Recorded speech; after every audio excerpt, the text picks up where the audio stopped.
உங்கள் அனைவருக்கும் அவங்க கேட்ட கேள்வி பிஃபோர் அண்ட் ஆஃப்டர். ஓகே, நான் டாக்டர் வந்து ஆஃப்டர் டயக்னைஸ் பண்ணி எனக்கு வந்து ஒரு 4 blocks இருக்குது. 4 blocks 90% இருக்குது. ஸோ எனக்கு ப்ரைவேட் மெடிக்கல் சென்டர்லேருந்து எனக்கு வந்து சிடாங் ஹாஸ்பிட்டல் ரெஃபர் பண்ணாங்க. ஸோ அங்கே போய் டாக்டர் செக் பண்ணி பார்த்த பிறகு என்னோடய பிளாக் ரொம்ப சிவியராக இருக்கனால எனக்கு வந்து பைபாஸ் தான் செய்யணும் அப்படின்னு சொல்லிட்டாங்க. ஸோ ஆனால் எனக்கு இதுக்கு முன்னே அந்த பீஃபில் எடுக்கிறதுக்கு முன்னே வந்து எனக்கு வந்து மூச்சு திணறல் ஏற்படும். அப்புறம் வந்து ரொம்ப வேகமாக நடக்க முடியாது. ரொம்ப பயந்துக்கிட்டு இருந்தேன். திடீர்னு ஏற்பட்டது. அப்புறம் அதனால் மருந்தெல்லாம் கொடுத்து ஒரு கண்ட்ரோலில் வச்சுருந்தாங்க. பைபாஸ் சொன்ன உடனே எனக்கு ரொம்ப பயந்துட்டேன். ஆனால் 6 மாதமாக நான் அதுக்கு பிறகு நான் வந்து ரொம்ப கஷ்டப்படணும் அப்படின்னு சொல்லி சொன்னாங்க. சரின்னு சொல்லிட்டு நான் பரவாயில்ல அப்படின்னு சொல்லிட்டு வேணான்னு சொல்லிட்டு நான் வந்துட்ட பிறகு என் நண்பர் மூலியமாக இந்த பீஃபில் எனக்கு அறிமுகப்படுத்தப்பட்டது.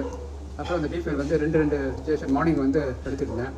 அப்புறம் ஒரு 3 வாரம் தான். ஏன்னா அப்போ அதுக்கு வந்து இந்த நெக்ஸ்ட் டேட் எனக்கு வந்துருச்சு. இந்த 3 வாரம் ஃபுல்லாக எடுத்துகிட்ட பிறகு மறுபடியும் நான் போய் பார்க்கும்போது அவங்க சொன்னாங்க, இப்போ பைபாஸ் செய்ய வேண்டியதில்லை, உங்களோட ஹார்ட் கண்டிஷன் இப்போ கொஞ்சம் நல்லா இருக்குது, ஸ்டாண்ட் போடுற அளவுக்கு வந்து ஒரு மாற்றம் ஏற்பட்டிருக்கு அப்படின்னு சொல்லி சொன்னோன்னே எனக்கு ரொம்ப சந்தோஷமாச்சு.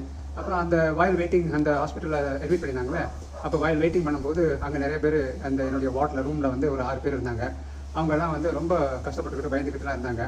அவங்களுக்கு நான் என்டர்டெயின் பண்ணிட்டு இருந்தேன். போட்டு கடைக்கு கொடுத்துக்கிட்டு அவங்கள பேசிக்கிட்டு அவங்க கேட்டாங்க, நீங்கள் என்ன உண்மையில ஹார்ட் ப்ராப்ளம் தான் வந்திருக்கீங்களா, நீங்கள் எல்லாத்துக்கும் சேவ் பண்ணிட்டு இருக்கீங்க என்ன? நான் சொன்ன இந்த மாதிரி பீஃபில் சாப்பிட்டேன், இப்படிலாம் சாப்பிட்ட பிறகு எனக்கு ரொம்ப மாற்றம் ஏற்பட்டுச்சு அப்படின்னு அவங்களும் சந்தோஷப்பட்டாங்க. அதில் ஒரு சில பேர் வந்து அந்த பீஃபில் வாங்கிக்கிறேன் அப்படின்னு சொல்லி அவங்களுக்கும் அறிமுகப்படுத்தி அதில் என்னோடய ஃப்ரெண்ட் எம்மி, இன்னொரு மலாய்க்கர் அசார் அப்படின்னு சொல்கிறவங்களாம் வாங்கிட்டு வந்து போய் சாப்பிட்டுட்டு அவங்களும் பைபாஸ் செய்யலை, அவங்களும் ஸ்டாண்ட் போட்டு இப்போ நல்லா இருக்காங்க.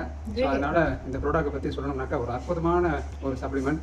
கண்டிப்பாக ஹார்ட்டுக்கு ரொம்ப வேலை செய்யுது. நான் இன்னும் எடுத்துக்கிட்டு தான் இருக்கிறேன். ஏன்னா இன்னும் இளமையாக இன்னும் கொஞ்சம் அதிகமாக சுறுசுறுப்பாக இருக்கிறேன். So I believe in பீஃபில்.